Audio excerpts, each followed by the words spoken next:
once upon a time in the Bronx, New York, John F. Kennedy, he came to the Bronx and he jumped out of the convertible and he went over and he kissed the bride in the Grand Concourse Plaza Hotel outside.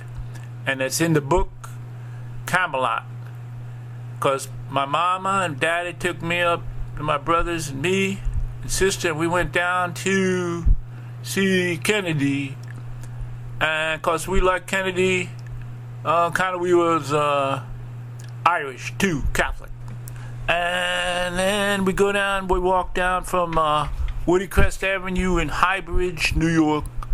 We walk all the way down there, past Yankee Stadium, and then there's Kennedy, man. He jumps out of the convertible, and everybody goes, ooh, like that. And I'm like, oh man, I was looking up at the Kennedy Johnson sign, a big old sign. I like those big old signs. So then, and my sister wrote a composition even for Sacred Heart School, and she goes, I was so glad to see the new president of the United States, and he was tan and had blonde and had a tan suit. But if you look at the pictures, he was in a dark suit and he was not blonde. So my sister was like elaborating on Kennedy. Oh, but this girl in my second grade class at Sacred Heart in the little school in Ogden, she gave us all postcards with Kennedy on it. So I scotch taped it onto our front door, which was a glass door, and it overlooked the top of the Bronx on Woodcrest down to the Harlem River Valley where Yankee Stadium was. And so Kennedy was always looking out our window. So I knew when his birthday was because it was on the back of the postcard. So that's what I'm going to say. Oh, so this story, what I'm trying to tell you, but I get rudely interrupted, is because it's the Bronx, what do you want? So one day in Sacred Heart School, so we love Kennedy, the president, he's the best. Everybody's imitating Kennedy. I have a tape of everybody imitating Kennedy. Yes, let me say this about that. So we all liked him, and if you could imitate him, you were like popular, So before the Beatles came, everybody imitating the Beatles, John, like that, So then, so one day, what I'm going to tell you is one day, Kennedy got shot. Yeah, he got shot, man. So in Sacred Heart, in the school, like in fourth grade, and then it comes over the loudspeaker late. It was late one Friday. Mr. Kennedy got shot. You know that Raccoon song? No, you don't know that song? Okay, well, anyway, it was late on a Friday, and over the loudspeaker, Brother Amity goes, everybody say a prayer right now, because Kennedy got shot. Or he goes, our president got shot. And we go, oh man, that president got shot. So we go home. So then, this is my story here. Okay, here's the story starts right now. One day, I came home from school, Sacred Heart School, way down Woodcrest Avenue, by Shakespeare, down to Woodcrest where we live. And my mother comes out of the house, a big old mansion with the Kennedy picture on it and everything, and she comes out down the stoop and down the stone steps there, and she goes to me, she goes, Lee Harvey Oswald just got shot on TV. And I'm like, oh wow, man, I missed it, because I'm thinking, man, they didn't have no repeats back then. It was like, you see it, that's it, no. So I go, man, I missed it, And then one night I even said, I'm glad that Lee Harvey Oswald got shot. They go, why do you say that for? I go, well, I thought I heard my mother say that. But she said, no, I didn't say that. So I thought she did say that. So maybe she said it, but she just meant it as like, kind of glad, but not really that glad.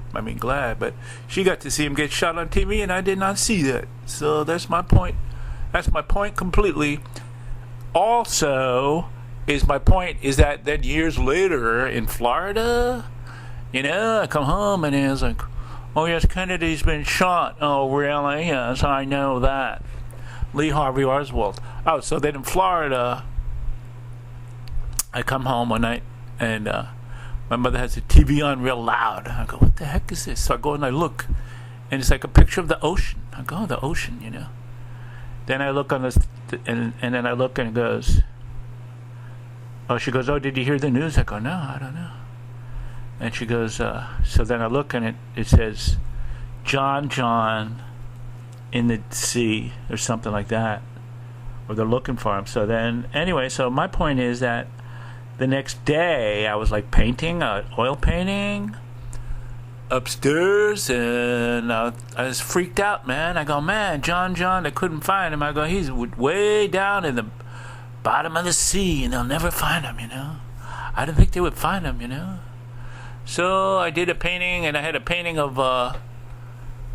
by Frida Kahlo. I had these posters I bought at Main Street Books here, and one was the suicide of Dorothy Hale, and she's falling out of a building in New York. So I did a painting of John falling out of the sky into the sea. And the reason he's like wedding, which becomes the blood tears of his father in heaven, and crying, and his mother. And so I did that because my little brother Andrew Jackson, he hanged to death, and then it was like the Vietnam War. I was filling out my draft paper one time, and then he hanged to death, and I go out, and then so the one thing I noticed was he had wet, let's say, his PJs, so it was like wet there, and I look and I go, oh, and I go like this, and I go, Ma, like so, Kennedy. So now Kennedy and Kennedy Jr. I like Kennedy Jr. too, because I did a painting of JFK, his father, and I almost mailed it to the George magazine, where John was the editor, but I didn't mail it, so he didn't get it. But I don't know if he would have got it anyway, because they just get things and they don't even really, they just put them in the closet. Who knows, So I still have that painting. So I did this painting of, I call it the Kennedy who fell from grace with the sea, like that Yukio Mishima book, So a movie too with Chris Christopherson, yeah. So anyway, that's my whole story. Hope you liked it. Bye bye. Okay, yeah, Kennedy. And that's the thing is, okay, once I come home in the Bronx, my mother goes, oh, Lee Harvey Oswald got shot. Then I come home in the Florida one time, and mama goes, oh, did you hear the news? And it was John. So it was all Kennedy kind of thing, So, and my mother went to school with the Kennedys too. So her best friend was Ethel's sister, Pat Skakel, in Ireland. So that's another story. And Rose Kennedy, even Mother O'Byrne would say, oh, pardon me, Rose, to the mother of all Kennedys, there's Vera, and run over to see my mother. So my mother outranked the Kennedy, Mrs. Kennedy, who's very nice, I'm sure, but my mother outranks her. So one time my mother was walking in New York by the Waldorf, all freezing cold, and all of a sudden out comes, they say, okay, everybody stop. And out comes the limo, and all of a sudden John F. Kennedy, the president, is like right in front of her, like arm's length. And he's not wearing a winter coat, and it's freezing. And my mother goes to him, right to his face, she says, I'm going to tell your mother. And he looked at her like, oh man, don't tell my mother. So anyway, that's the whole story of the Kennedys. And he came to the Bronx too, I mentioned that, yeah. And he jumped in the limo, and everybody goes, ooh. And I'm like, oh man, what happened, So I'm always missing things, Kennedy gets shot, and Kennedy gets on TV, and then all in the ocean and all, so. But so I did this painting because I thought I was really freaked out, man. I thought, oh man, you know. And then I heard Caroline was on TV and she's going like, you know, and I always would say, you know, too.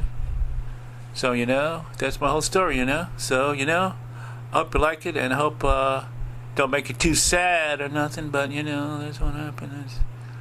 Kennedys and all that kind of all that stuff. So late one Friday, everybody wants some blow down took the president's life. That's Rakuda's song. So I'll say okay, and let me say this about that. Oh, the age of vigor. That's what Kennedy said. We must have vigor. Vigor. Yes.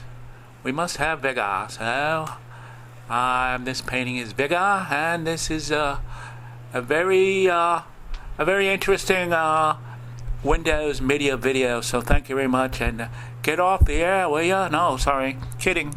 Just kidding, Mr. President. And thank you very much. And let me say this about that.